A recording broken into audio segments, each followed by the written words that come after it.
Perhatikan dari siapa kalian mengambil agama kalian.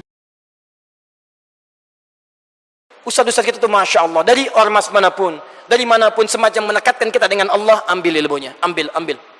Silahkan, saya lihat Masya Allah banyak yang baik-baik sekarang. Ya, ada Ustaz Firanda, ambil ilmunya dalam hal akidah dan sebagainya. Ada Ustaz Khalid Basalama, ambil ilmunya. Ya, dalam sirah nabawiyah dan sebagainya. Ada di sini Ustaz Syafiq mungkin dekat ke Surabaya, ambil ilmunya.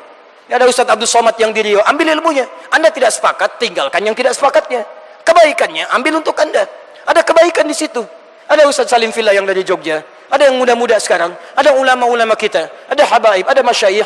Yang paling gampang, ambil semua kebaikan. Jika tidak sepakat, tinggalkan. Ukurannya dua, sesuai Al-Quran, sesuai Sunnah, ambil. Tidak sesuai, antum boleh tinggalkan.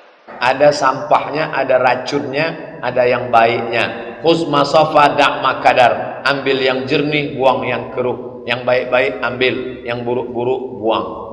Dan pernyataan yang menyimpang adalah ambil baiknya, tinggalkan buruknya. Ini menyimpang, ini syubhat terbesar di zaman now. Jangan mengatakan, Ustaz, ana mau ambil baiknya. Kalau kau orang berilmu, kau bisa bedain mana yang baik, mana yang salah. Tapi kalau kau nggak berilmu, mana yang baik dan mana yang salah? Kau anggap, Masya Allah, nih guru, Masya Allah, akhirnya semuanya masuk. Dan kita lihat, jamaah ini menakutkan sekali, jamaah. Kalau kita tahu dia tidak mengajak kepada pemahaman para sahabat, maka aku tinggalkan. Kenapa? Yang paling paham dengan Quran dan Sunnah ini para sahabat.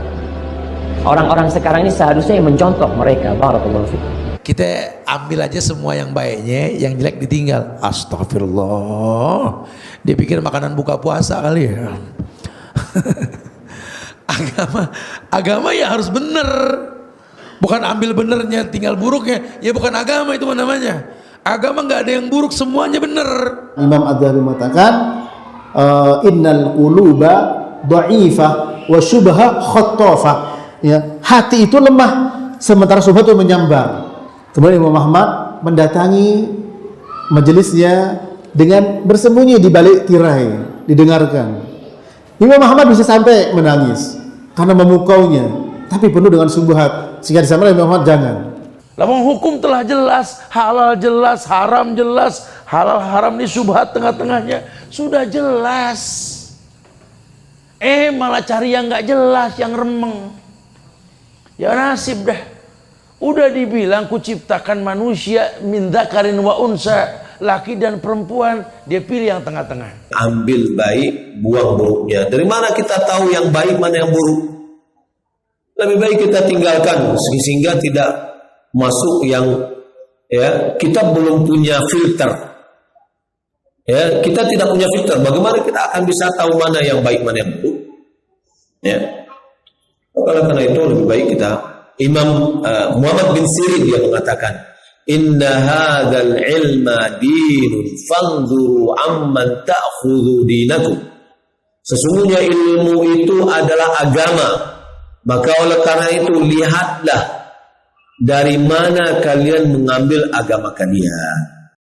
Apakah kita bisa menjamin mana yang baik untuk kita ambil, mana yang salah untuk kita tinggalkan?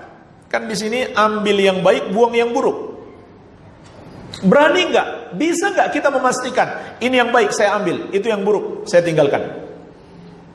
Belum tentu. Belum tentu.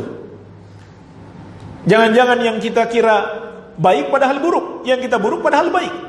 Tapi kemudian dia bungkus dengan dalil, dihiasi dengan retorika, dihiasi dengan menampakkan kekuatan hafalannya terhadap dalil, sebutkan sejumlah ayat, sebutkan sejumlah hadis, bahkan sampai halaman-halamannya, sampai tempatnya kiri atas kiri bawah, kanan atas kanan bawah. Dia sebutkan, kita pun terpukau, padahal tadinya kita tahu salah. Ketika dia hiasi dengan itu, akhirnya kita anggap benar yang salah. Syaitan menjerumuskan hati kita. Itu bisa terjadi. Yang dulu ditakutkan oleh generasi salaf dari mendengarkan ucapan-ucapan orang yang sesat, karena mereka merasa hati kita lemah. Hati mereka lemah. Apakah kita merasa hati kita lebih kuat daripada hati salaf? Ini adalah perkataan yang benar tetapi menginginkan kebatilan di dalamnya. Pertama, kalau seandainya disuruh kita Ya, belajar kepada siapa saja, ambil yang baiknya, buang yang buruknya. Sekarang siapa yang membedakan mana yang baik, mana yang buruk? Tidak ada yang bisa membedakan mana yang baik, mana yang buruk, kecuali orang-orang yang benar-benar paham tentang ilmu agama. Bagaimana dia bisa mengambil yang baik dan buang yang buruk kalau seandainya dia sendiri masih belajar ilmu agama? Sudah banyak contohnya. Allah buktikan bahwa banyak penyimpangan-penyimpangan. Ayat yang seluruh ulama salaf sepakat, imam-imam sepakat, diselisihi. Ar-Rahman 'alal arsy istawa. Allah beristiwa di atas arsy. Itu ulama salaf sepakat, seluruh sahabat tabi'in, tabi'ut tabi'in, imam yang 4 sepakat. Diselisihi. Dan penyelisihan terhadap itu penyelisihan besar karena penyelisihan akidah. Sudah Allah buktikan. Ada yang menghalalkan bid'ah, ada yang mengatakan bid'ah, ada yang menghalalkan musik, membolehkan musik, ada yang jenis musik yang boleh.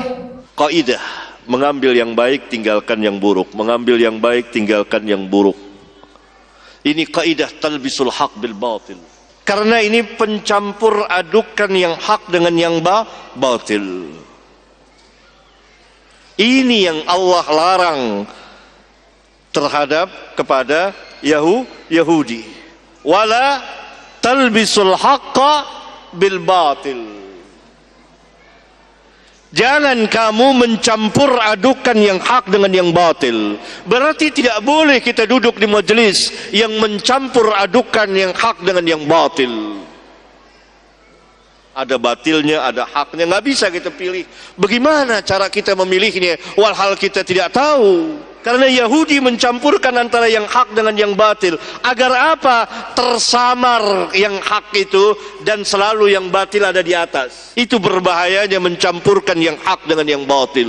Dan tidak benar perkataan itu. Ambil baiknya, buang buruknya. Dari mana kita tahu yang baiknya dan buruknya? Walhal dia terjadi pencampur adukan antara yang hak dengan yang batil. Karena akibatnya orang tidak tahu yang hak dan akan mengenal yang batil.